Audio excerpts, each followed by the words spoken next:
Again and again, we're hearing about the crucial role our gut microbiome plays in seemingly just about every area of our health. And the more research that's released, the more this seems to be true. And it's little wonder then that so many people are trying to get their guts as shipshape as they can. But how do you do it? Well, in the words of Hippocrates, let food be thy medicine and medicine be thy food.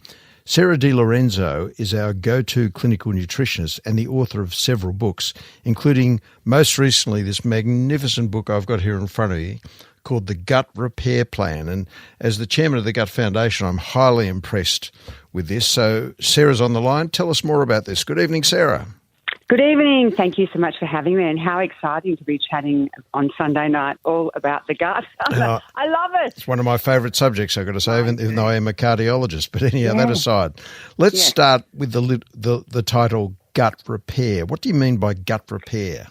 Okay, so what it is basically I've written a 4-week program, and for most people, and it's the 4 different weeks that each week has got kind of a different element to it in just getting to optimal gut health.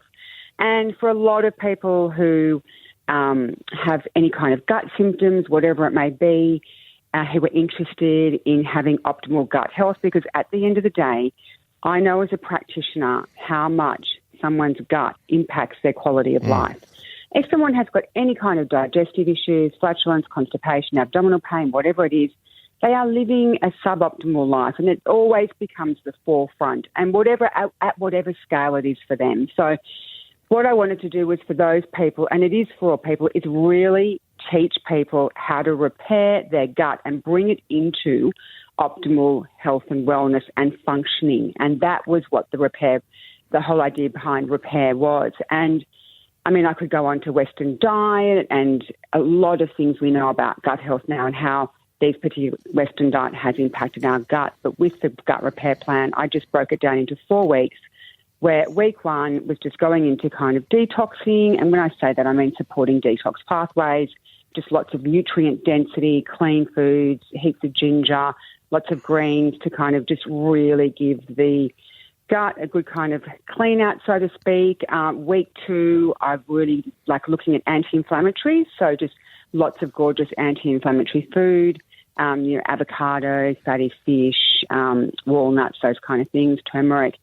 And then and that's kind of like the repair, but then week 3 was just teaching people the importance of prebiotics and probiotics and really boosting that gut bacteria.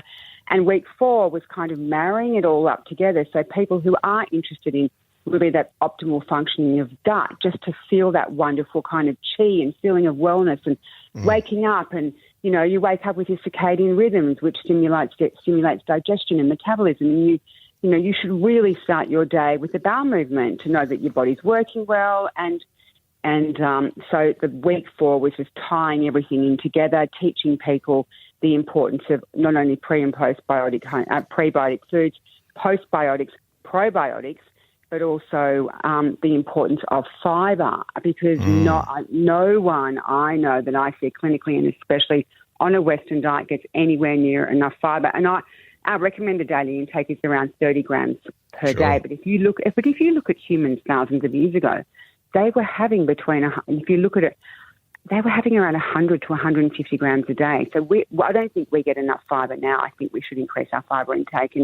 But it is teaching people how to do that without overwhelming them and having those digestive issues associated with a quick onset of a fibre intake, like bloating and abdominal pain and flatulence, and then turning people off. So that's why over the 4-week plan that I've written, which includes all the recipes, and Ross, is delicious. And look, the book is so also tasty. It's beautifully presented. It's so easy to read, and it's just a magnificent book. But the obvious question here is, and I believe almost no one in our modern society has a healthy gut microbiome. So how do we get to this point? What do you mean, how did we actually get here? Well, I think we got here through, obviously, food processing, all of that, like antibiotics, fibre, fast foods, antibiotics is a really big one. Stress, we have a lot more stress now, relative. Poor sleep, insomnia, poorly managed menopause, that's another interesting one, the menopause pathway and gut. I think that it is just and the modern environment we live in, pollution, synthetic chemicals, chemicals, additives, preservatives, all of that kind of stuff has had a huge impact on our gut health. And there was a real, and I think it's just that's how we kind of got here today. When I think about why, and I personally had started with my own gut issues around the age of 15 with a self-diagnosed non-celiac gluten sensitivity, which really brought me into being fascinated by the gut and knowing how my own gut health had compromised me. So I do a lot my own quality of life I'm 51, so at a very young age, I actually just proactively worked on my gut. And I do a lot of work on my own gut, which is why I wrote that book, to really share that information with others, because I know how it feels to have a gut working well. But I still today will really focus on prebiotic-rich foods in my diet. I'm very proactive in my fibre intake. I'm making sure that I've got the fermented foods in there. So I really work hard. It is a job. To get on top of optimal gut health, it is a job. Sure. And it's also alcohol consumption, artificial sweeteners. Artificial sweeteners are a big one. Yeah. And caffeine, too much caffeine. There's a lot of things.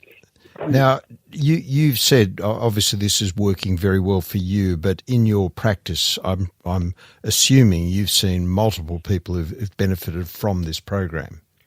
Absolutely, and that's why I wrote this program, because I've seen and one of the first things I do now, when people come in and see me as a practitioner and I do that initial consultation, where I won't, if I know people have got any kind of gut issues, when I'm trying even to do something as simple as weight loss or getting on top of migraines or healthy menopause or getting on top of sleep, metabolism, immunity, mental health, like all that serotonin that's produced in our gut, you've got to think about that and the gut-brain axis. So when I talk to people, what I do now in clinic is I actually use a GI map testing now, so I can really look closely at people's gut to really help work on their gut symptoms. But what I'll do I do that now. It is expensive though, and some people don't want to spend $440 on those tests. I think they're worth it.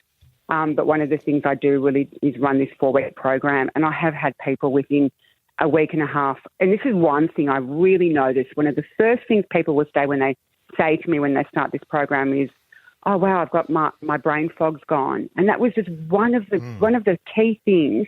And I put that down to removing gluten, because it is a gluten-free program, and I put that down probably to that as one of the first things. But I'm sleeping better. Oh gosh, I've got more energy. Within 3 to 4 days, I'm pooing regularly. I feel really good.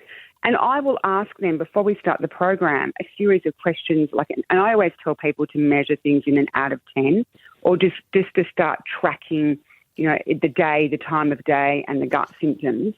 And and it's so rewarding as a practitioner to be running this program. And honestly, within 3 to 4 days, even getting a message or an email saying, "Oh, I feel so good. I'm going to the bathroom every day." And I think that proper elimination. But it's another thing that's interesting is how we actually go to the bathroom and how we actually, now we sit at a 90-degree angle, and that internal sphincter that doesn't get released properly. I find a lot of people, one of the things I say, I think everyone needs a poop stool, because I think everyone needs, because we should be elevating our knees to release that internal sphincter to properly evacuate. And that's another thing I tell people, and they go, "Oh," one lady said to me recently, "I went and bought everyone in my family a poop stool for Christmas after you, because that changed my life." By someone you love a poop stool. That's, that's fantastic.